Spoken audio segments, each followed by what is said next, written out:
this morning we are having the ever interesting Jenny Smith, who will be speaking to us about her very interesting life within the 60s. Yes. Right. And so, Jenny, whenever you're ready, we are waiting. Moving forward so you can hear me. First of all, I realised when I started talking about army life, one of the things people don't realise is when you marry a soldier and he goes abroad, he takes over the child allowance, which means we women who were married to people in the forces have no credits for bringing up our children for that time. So we have holes in our pensions, which I always thought was most unjust, because most of the time your husband wasn't actually there helping you, because he was out when in Germany, out in the forests, playing silly devils with tanks and lorries. But I thought it's something you ought to know, because I've always thought it was one of the injustices built into the system. I'm going to go on with Cyprus. I'll try to be short and succinct about it. I was there in Cyprus when the Sinai Desert War took place between Egypt and Israel, which went on for about 4 or 5 days until international pressure was built to stop them. And I was also there during the time that the Americans and Castro were threatening all sorts of things, and it was all about nuclear bombs and whether we were going to go to war against Castro and terrible things like that. Fortunately for me, I never picked it up till late in the day most times, because there was only one radio station for the whole of the island, and that was from Israel. Right. So while massive things were going on in the world between various nations and threats and wars, all sorts of things, and also got involved by default into what was going on between Israel and Palestine by the fact that the film was playing about Exodus at the local cinema. There was a bomb, and by that time we moved to the second house, so we were quite near the cinema, and a man was killed with 25 rounds of ammunition in him. Takes time to do that, not one single witness. So really, although the war and the troubles between Cyprus and UK, that's not me. Is someone all right? Oh, sorry, I just accidentally hit my computer. You are alive and well. I had 2 daughters born in Cyprus. My second daughter, Caroline, and then Jacqueline. And I had septicemia with Jacqueline. So I had troubles and was not very well.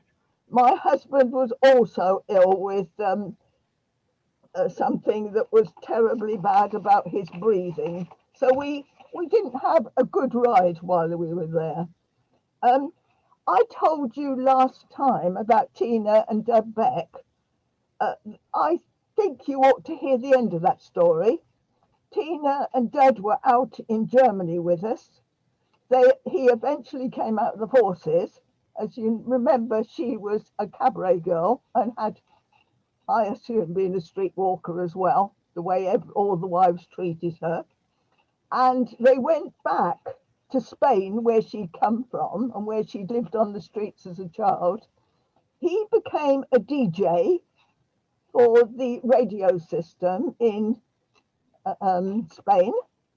And she, because they had a house at last, took children like herself off the streets in Spain and gave them a decent home. So there was a really good ending to that story, I hope. We haven't caught up with them since, but things were going quite differently for her and for both of them. If you remember, it was top secret maps.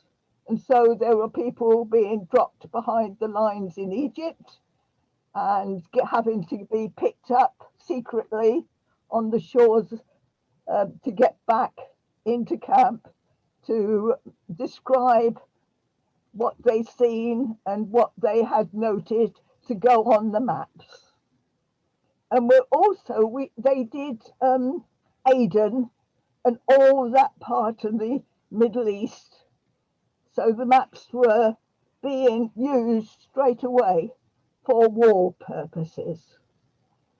Some of the maps, being top secret, suddenly appeared with C and D symbols in their right-hand corner. And if you remember, this was the time when people were being called up and being forced to go into the army who really didn't want to be there. But national service was national service, and it was that or prison. And obviously, there was an underground feeling about some of the people working in the camp about nuclear disarmament and all sorts of things. And I got blamed for it. They seemed to think it was my fault because they knew I had the alternative thinking about war.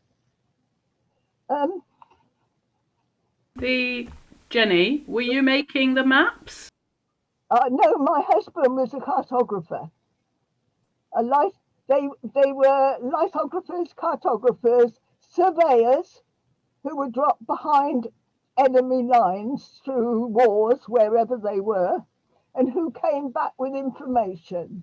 Had one of them, he went out into Egypt to find out what two villages were called. And he kept asking, and they kept saying, two villages. And that was the name of the villages. There was all sorts of quite funny sometimes about what was going on. They were very clever people. It wasn't a part of the army, and the army was having trouble with them. I know that. We went with my husband and I went potholing. I went down 300 feet down a pothole called Pendadactylus. Left my children with one of my husband's friends at the top.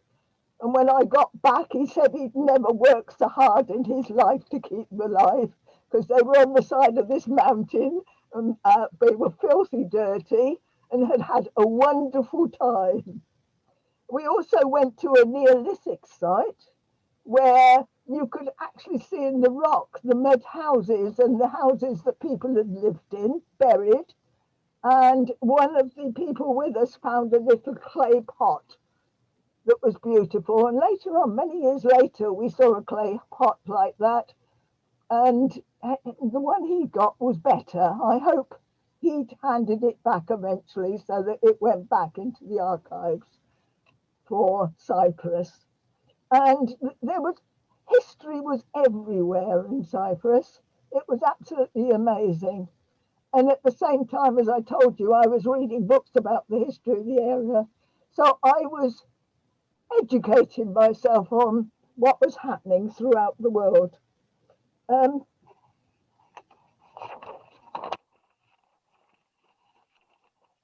I was there, we had a number of earthquakes. I shouted at the children one morning for bouncing around in the bedroom next door and found out it was an earthquake and told them off. And I think it was widened my idea of the world. It was probably right for me to be there. It also made me think about my own principles. And as I said, I had this Quaker friend from Thatcham visit me while I was there. She'd come back via Israel from working in Africa. I met a man during the recent Euro elections that told me that the Cypriots were some of the nastiest, horrible people under the sun. Actually, they're not. They are the results of armies going through. War has been there, starting off with knights in the old days going to save Jerusalem. Wave upon wave upon wave of armies have gone through. They've been on the front line of it. And some of them are the most wonderful people under the sun, despite what's going on around them. And I'm sure there's bad ones as well. It's the way of life, isn't it? They decided then, the British, that it was a dangerous place to have a map depot doing top secret maps, and that it was at a village called Ziggy, which was halfway between Nicosia and Limassol on the coast. Oh, we had another funny. We had one of the National Service boys who was an archaeologist. And he went out for days finding archaeology. One day he came back with nothing. And they had found within a few hundred yards of the camp at Ziggy something. And they put this big stone, carved Roman stone, on his bed for him when he got back. So it was interesting. They then had to move the whole of the place out and back to the UK. That meant it was printing machines having to be dismantled. All sorts of other equipment was being packed up in cases. My husband was in charge of dismantling one of the print machines and putting them in boxes. So there were boxes 1 to 10.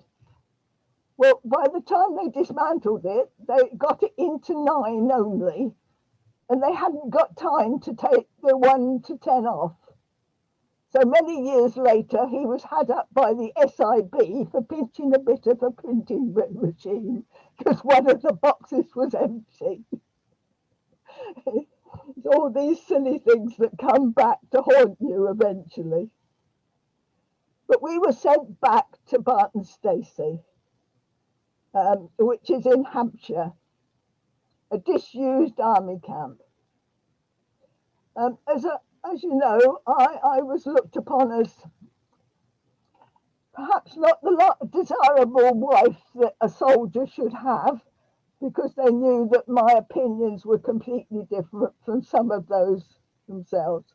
I mean, there was one man who'd been in Cyprus during the Troubles, and he boasted about shooting somebody, and it was gory and nasty, and I wasn't going to put up with it and said so. You don't boast about taking someone's life. It's precious and wonderful and lovely, and you should not do that sort of thing. So I had this mark on me of the wife that was different. At Barton Stacey, despite the fact that we had lots and lots of points for never having been in an army house,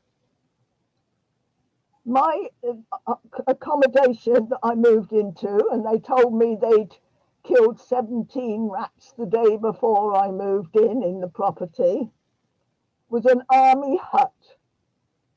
It was very, very long. If I sat in the bath, I could see out the grass by the overflow pipe through the wooden wall. And when I went to bed, I had ivy growing up on the inside of the bedroom walls, not on the outside of the hut. And it was by a conker tree.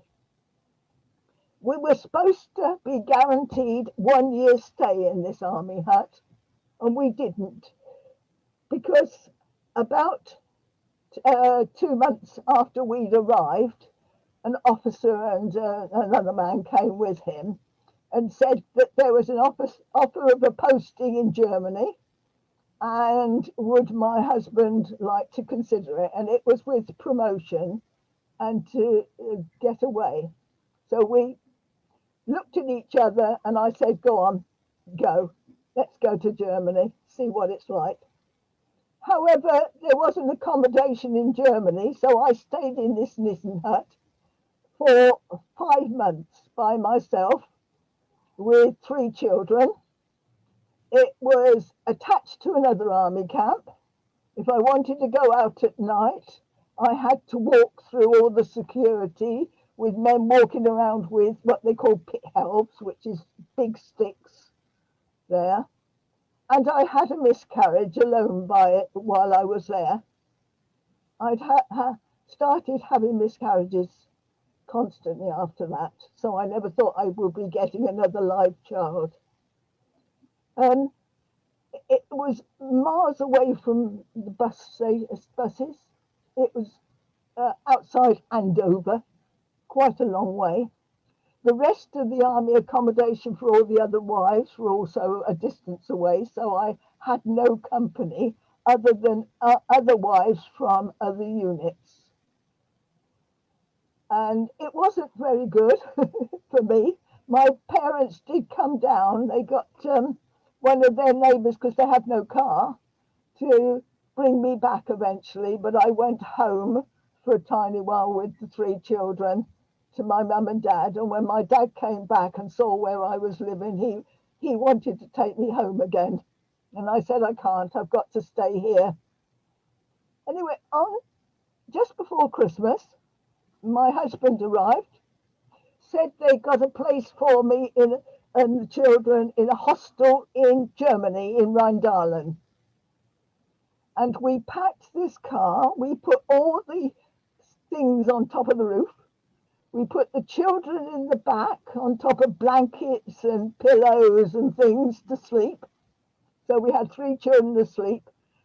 We drove, it was either Christmas Eve or the day before Christmas Eve, through snow and ice, got lost in Brussels, but ended up arriving in a hostel in Rheindahlem on Christmas Eve. And luckily, among some of the things we put on the roof of the car were the children's presents. So they did have a few presents on that Christmas Day. After that stay in a hostel, I've always said I had 17 places to live in 13 years. And this is the way it was. Temporary accommodation.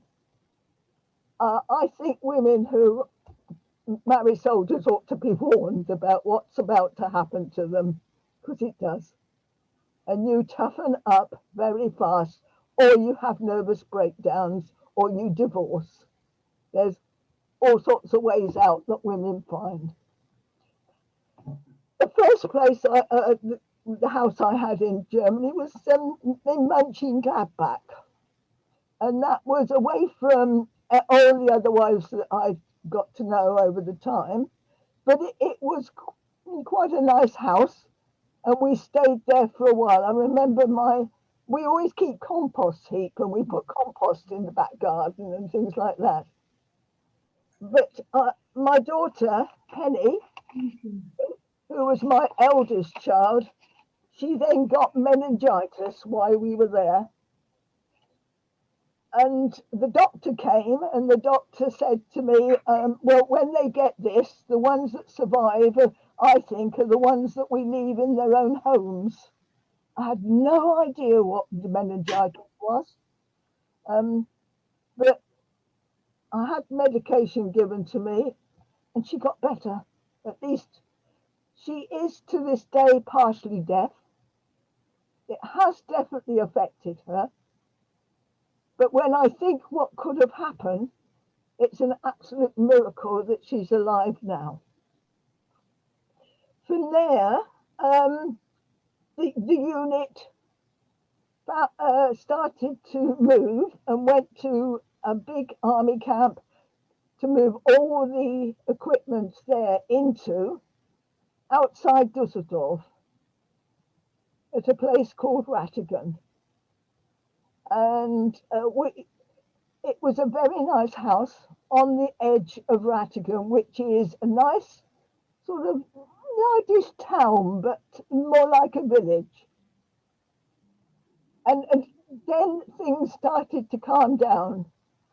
people got used to me because I was now living among other soldiers and their wives that were getting to know me, and all the folklore about this pacifist radical that Arnold Smith had married was a troublemaker.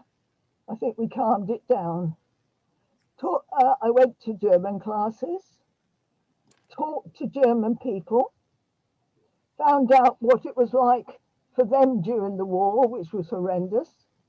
They had terrible descriptions of things that were going on, and actually seemed to come out with some respect among the other families, because I was always there ready to help them when they were in a mess. We also had one of the officers' wives that was into horses and into animals. And beside the army camp was another disused army camp.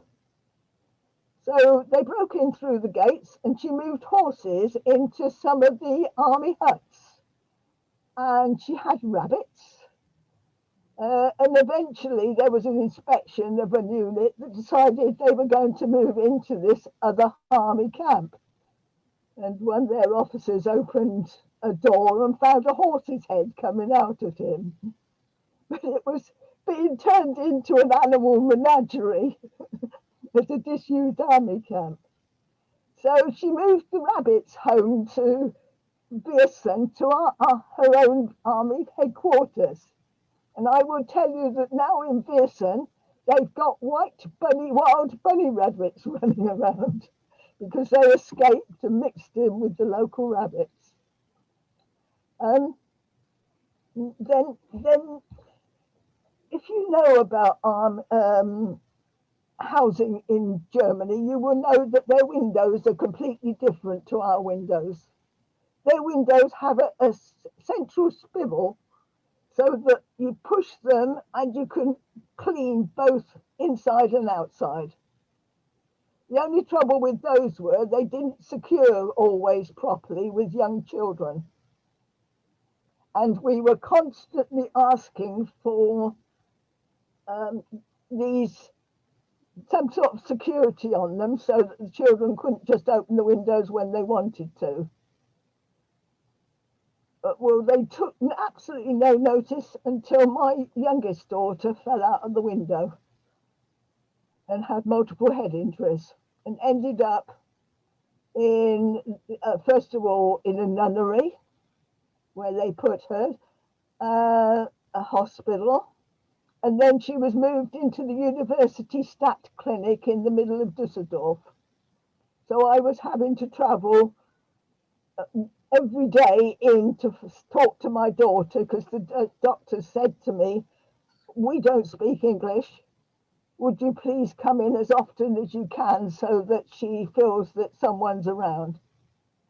And she's alive to this day, but she has no long-term memory, which was a shame because she was absolutely brilliant at maths before it happened to her. So you can see that people like me have history before we ever arrived in Bristol.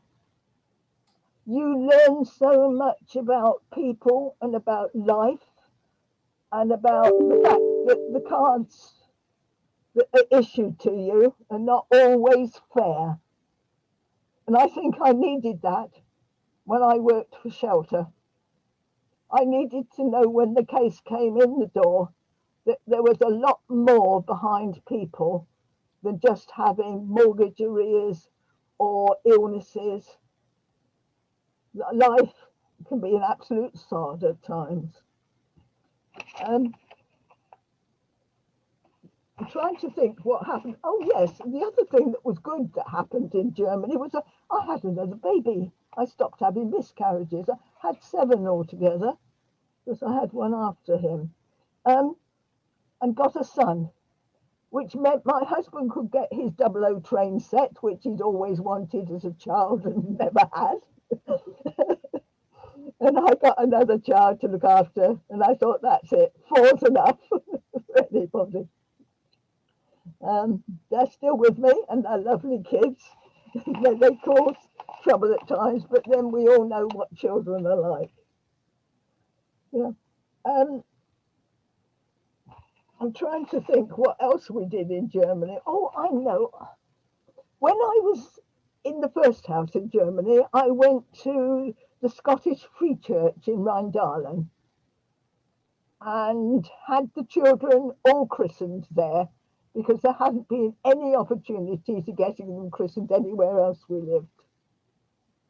And also I asked whether the vicar would actually christen me, because when I got christened, my drunken uncle, who was a publican and a bookie, had got my name wrong on the christening certificate, and I was christened as a Jennifer Vincent.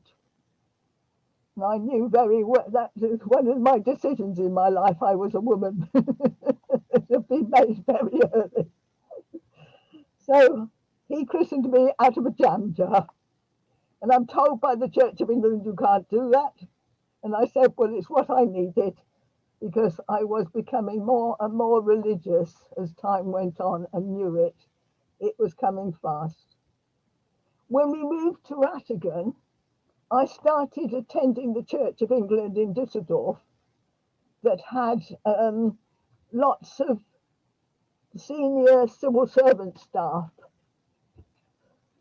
from the government attending as well. And I noticed that the vicar was really pandering to them and ignoring us mere soldiers' wives.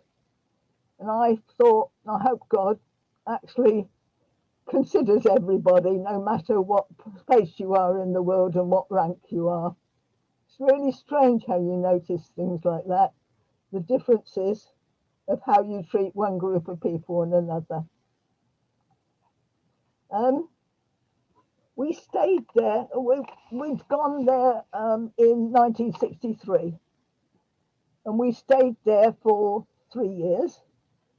And then my husband was posted back and went to Epsom and Ewell to a private hiring house that was in Ewell. And he was attached to the TA, and he was the quartermaster in charge of all things in the store. And he said, a good store is when all your stuff is out with other people who've signed up for it, and I want empty shelves. And he made sure that they had all the equipment that they needed themselves. While there, started to attend Quaker meetings. And that was the first time I was back in the UK where I could go to Quaker meetings, and they were wonderful. They took me in despite of my background and where I came from. One of their sons is now living in Bristol, and he was surprised that I'd remembered him. We were also near the mental hospitals for Surrey. So we had people who thought they were a car driving down the middle of the road, making major traffic jams, which was sad. And we had someone else that went into the post office and caused a riot because they were anti the royal family. So I was getting, and I actually talked to one of the psychiatrists at a bus stop from the mental hospitals and wondered whether he should be inside the mental hospital and not being a psychiatrist, actually. But I was learning. And then my husband did something significant. And I think he was weak. The CEO in charge of the unit was selling raffle tickets for the Conservative Party. And we had an agreement that I wasn't political, that I was just Jenny who had different ideas. He bought £24 worth of those raffle tickets. One, I don't like raffle tickets, and two, I wasn't ever going to give any money to the Tory party. So I went and joined the Labour Party in Epsom and Ewell. You've broken your agreement, I'm off. quite interesting. They had an awful lot of people that worked at Walworth Road, Labour Party in London. And there was the local county councillor was married to the chair of the TUC. So you had actually a Labour Party that was quite middle class going on. Then they gave me some canvassing to do in Ruxley Lane, Epsom and Newell. And I thought, hang on, I've got the middle of this. What happened to the two ends of Ruxley Lane? So I wandered off to find out what I got. I went straight into a gypsy and traveller site to canvass them. They were quite nice to me. But you can see this theme of how somehow, I'm sure our maker was having a joke. We're going to teach this woman about nomadic people. Because I'd worked with them and I'd had them when I was young. So I was having a whole site of travellers and we got on very well. And they kept telling me, well, she's moved to here and she's out on so-and-so site. And they were all over the place. But whoever had got to them had certainly made sure that they were all Labour Party. I thought that was amazing. While I was there, my eldest daughter, and this is where we found out that she was deaf. I'd always said she was deaf and I'd asked in Germany for her to be checked at the local hospital clinic, and they said no, we think she's all right. But when she ended up in school, they said there's something wrong. So they got a specialist in, and the specialist agreed with us that our child had defective hearing and that she wasn't hearing what was going on, which wasn't helping her live. So she went to a special school in Newell, especially for children that had hearing difficulties and hearing backgrounds. All the children were at school, and eventually my son went to school.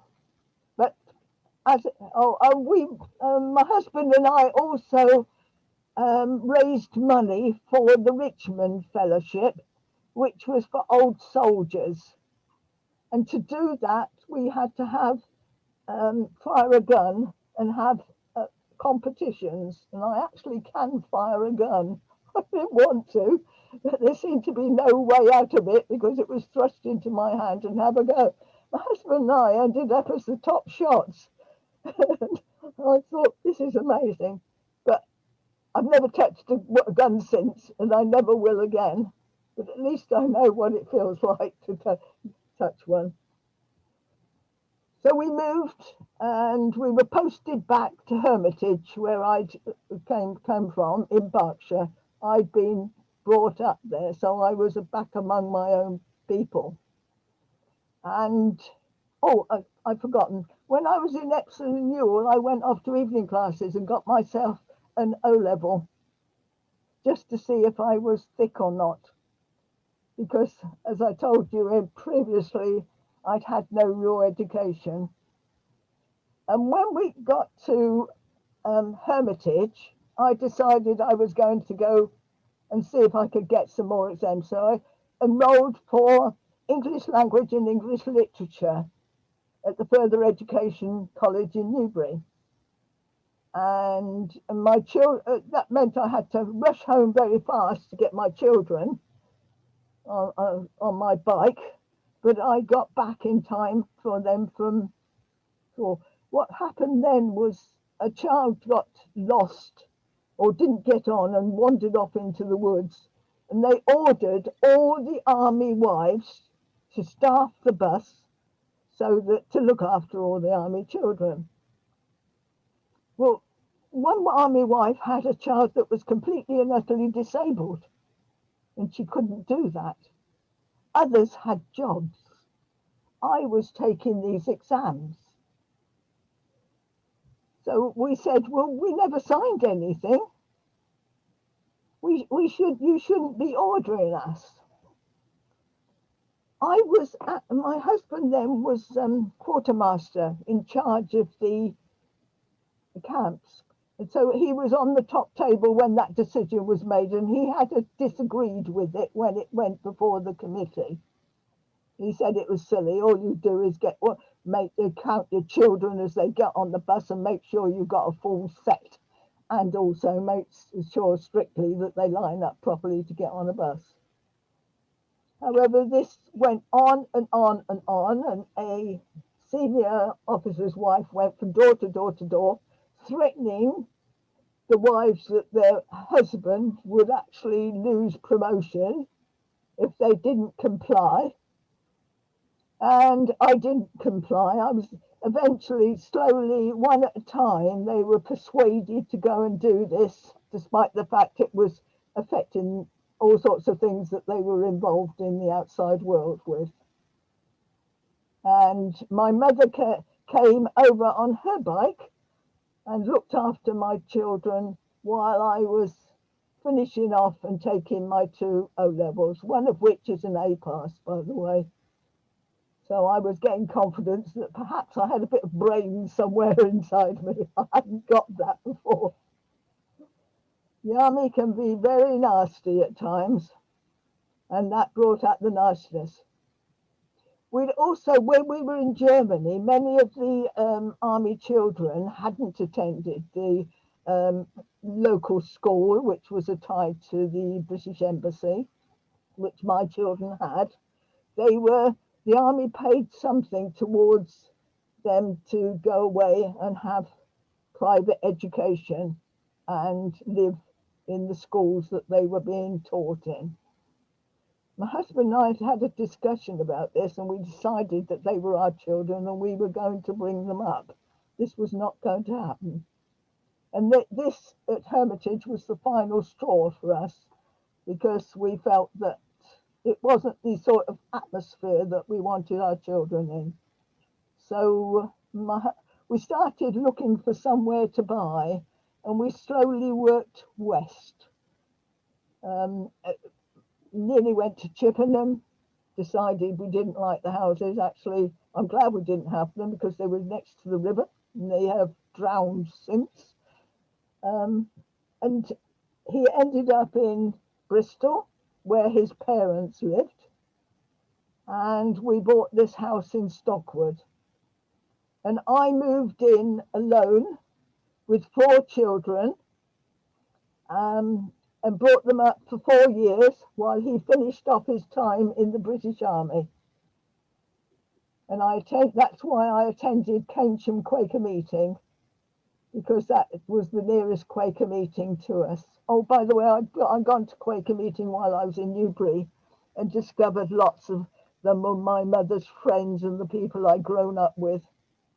So I realized that I had been influenced from a very early age from different thinking altogether. And we moved into here in Stockwood.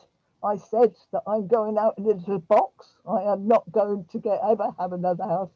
17 was enough moves for anybody.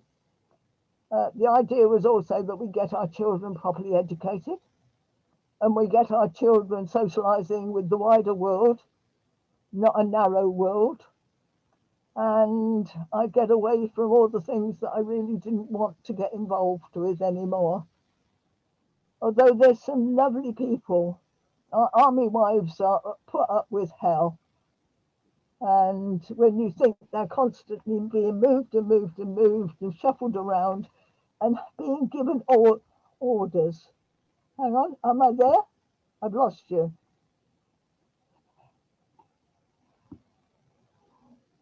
No, you haven't lost us, Jenny. We're still here. Oh, I can't see you.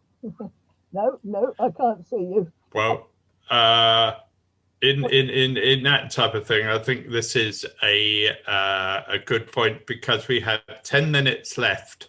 Right. before and I would reluctantly now like to ask people if they got any questions and comments from your very, very good speech. Thank you, Jenny.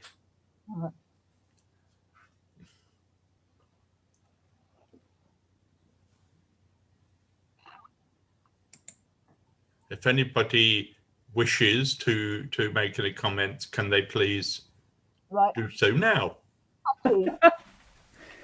Oh, yes. Sorry, some of the talking was a bit difficult. The CND symbols, any idea how they did get there in the end? Oh, I think it was some of our friends. We also had one that sent us Christmas cards on toilet paper back with all sorts of comments when we got to Civvy Street. We had some idea of what, and I think without even intending to, people sort themselves out into groups. And they were coming in to have a good time among the cabarets, but they were ending up on our porch at night, sitting there talking about the world and using our settee and our spare bed to sleep in before going back to work the next morning. And as I said, so many of them were conscripted. They didn't want to be there. They'd had no choice. And another thing I wanted to mention was about meningitis and deafness, which is quite a common scenario. Other friends of mine have had that. So I think we're in the kind of age group that we might be able to influence our children and grandchildren to please accept the meningitis jab as a way of preventing deafness. I mean, 1 in 6 of the population has an effect of deafness. Not all with meningitis, obviously, most of us are with older age, but I just think it's such a, sorry to put my deafness hat on, but being a volunteer for Action on Hearing Loss, which is now our NID again, I would say please do what you can, and also to try to stop people listening to such loud music, and especially taking their children to discos, because the babies have no choice and they damage their hearing when they're very young. End of lecture. Thank you, Hattie. Oh my God. Julia. Julia? Yeah. Julia. Oh, yes. Thank you. I wanted to ask you, so eventually this same child went to a purpose-built deaf school, and did that help her very much? Did she like being there? Oh, they did. And they also helped her because she'd been the one that had put the book on the pelmet above the window when my younger daughter had fallen out the window. Oh, And she had guilt consciences, and I got told off for not telling her off. They said you should have told her off at the time, and I thought I was too intent on getting this child to hospital and things, and it was too late to tell someone off. of course it was. And what was the name of the school in the end? No, it was in Epsom and Newell. I'll have to ask Penny. But we can't hear the name. Epsom in Ewell? And Epsom is a place, and Newell is a place. Newell is a village outside Epsom. Mm-hmm. So Penny has got a degree. So despite all that, we got her educated. And even Jacqueline, with her head injuries, has O-levels, which she ignores completely now, running her own painting and decorating business. But she has got O-levels. It worked getting my children away from the army. I was just about to ask Jenny, what do your children do now? But I think you've already said about 2 of them. What of the others? David is a science teacher in Balham, lives up in Morden, has just presented herself us last year with a surprise grandchild. We thought he would never give us a grandchild. And Caroline is an executive member for, oh goodness, Department of Works and Pensions. And I had a go at her about that case. And she said it was only one. We are giving money. Honestly, we are, Mum. We're giving the money. And I know she was chosen by the whole of that department in Bristol to go up to a think tank meeting in the House of Commons and say, give them a basic amount. Don't give them all these little bits. You'll save yourself money, and they will get a pot then that they can live on and survive on. And they took no notice. So my son, all right, you want to know about these children now. My son is one of those that has just set up the Environment Committee that is encouraging people on oil platforms in the North Sea and all over industry that is destroying the planet to actively think about what they could do, one, to change their current jobs, but two, to find new innovations that will protect the planet in future. In other words, a trade union group that's looking at the environment. It rubs off, you know. It doesn't.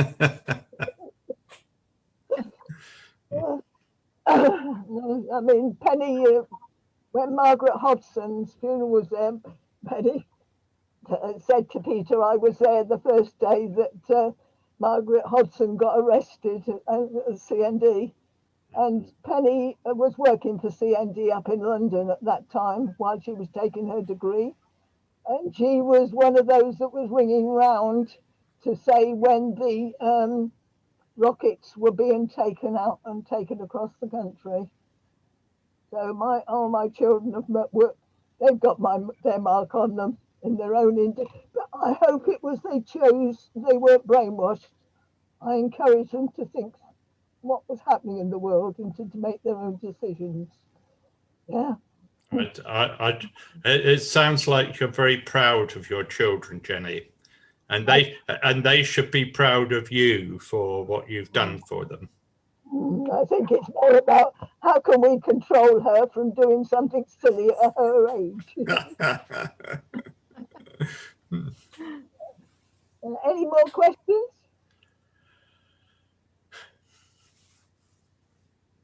No? The next step is you realise then I came to Bristol and started getting involved in the voluntary field. That's our first talk in March. Oh. You could see my previous life affected me, can't you? It's brilliant. You know, watching someone's life unfold like that, it's wonderful. I'm so glad we're getting it recorded. It's pretty good. I still can't work out how to put it onto this box system. Box system? Yes, I've got a box now for recordings. David suggested I got one. Right, I got one. It's got things in I can't open, and it's got things outside that ought to be in. So. Jenny and Ray, and David, I wonder if there's any way to improve the sound quality for Jenny. Could you explore that? Is it the microphone? It sounds as though the microphone's on maximum volume, and yet so it's a little distorted, really. Yeah. I don't know. Jenny's been having issues with sound quality since Zoom started, as far as I can tell. I don't know whether it's the computer or what. You're in the pink today, Jenny. Your picture is much pinker than everybody else's, and your sound is much quieter. I uninstalled it completely and reinstalled it, and I did.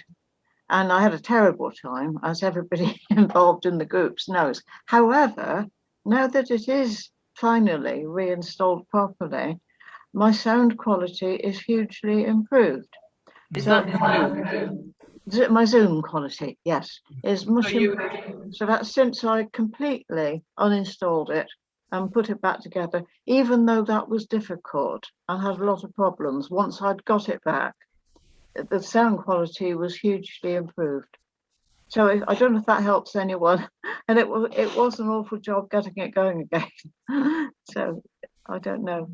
David, I was going to tell you, I've got on this computer so that my son can come in, and because he teaches computer as a science teacher up in London to other staff. I've got something that lets me let somebody like you into my computer. Yeah, be careful that it's only the person you want to come into your computer. Yeah. I have to give them a password number before they can come in. Yeah. Talk to them. Yes, yes, yes. They have a. I've got the person who looks after my computer. I've allowed him to install something on the computer so that I can click on it, and then he is sort of in my computer. Yes. Yeah, yeah. You just need to trust the person concerned. But my grandson did come in, and he actually did do something, and it is better than it was, isn't it, David? Or is it? It has been better than it was. At the moment, I would say it's definitely causing people to struggle a bit, and you'll be able to hear from the recording. So because you're sitting there and you're not seeing how difficult it is for people to hear you, but from the recording you'll be able to see that the sound quality is off. Right. Maybe that will be the inspiration to get one of your children or grandchildren to help you fix it. Well, Sam's having a throat operation at the moment, so he can't come down to do it. Right.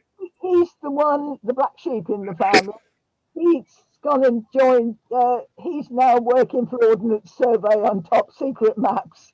So, you always have one, don't you? Well, I would say that Pat's experience of reinstalling Zoom or something like that is possibly what you need. Yeah. I wonder if it's the microphone quality of the computer, but it's entirely possible. But it comes and goes with Jenny, so she's had much better sound quality at some time. So they did buy me this. I've got a new screen. They bought me a new screen for Christmas because they all decided my other screen was too small. Would that affect it? don't think so.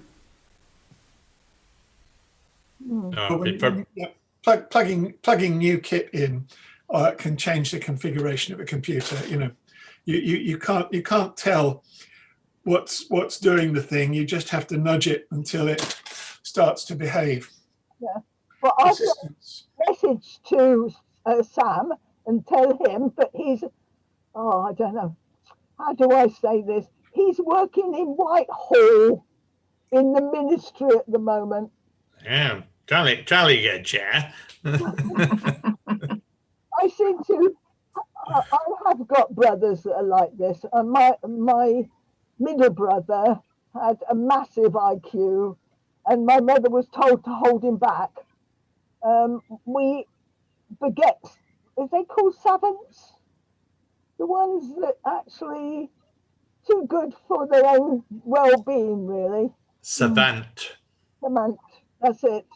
I've got a great-grandson that I'm watching him and thinking, he's brilliant at maths. He's been brilliant at maths since 4 years old. How do you have children like that? Try me. But they don't mix it with the rest of the world, do they? They just stay in that narrow, this is where I love and I stay there. Goodness knows what he's going to do for a living. Sam's brother is a paramedic.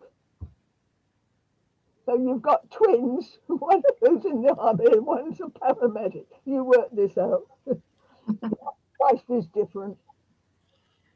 It was quite remarkable once because my younger brother, who is the one nearest to me, joined the army, and at that present time I was very much anti-army and very much into pacifism.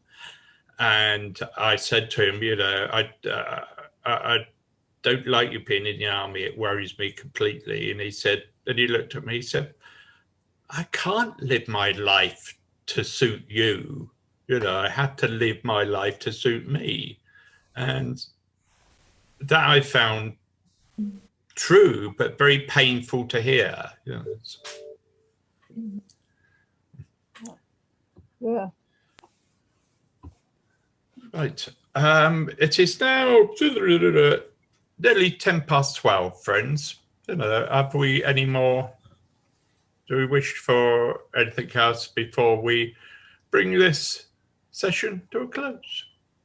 I'm off to go to get the cat to the vet. I'd just like to say that we've got Stephen, although he's now in Wolverhampton, he's going to be reappearing thanks to Zoom next week. He's going to be talking about transcendental and other kinds of meditation next week. Excellent. Thank you. Great. Oh, I think we're saying goodbye. Okay. Thank you very much indeed. Bye, everybody. Bye. Thank you, Jenny. Thank you.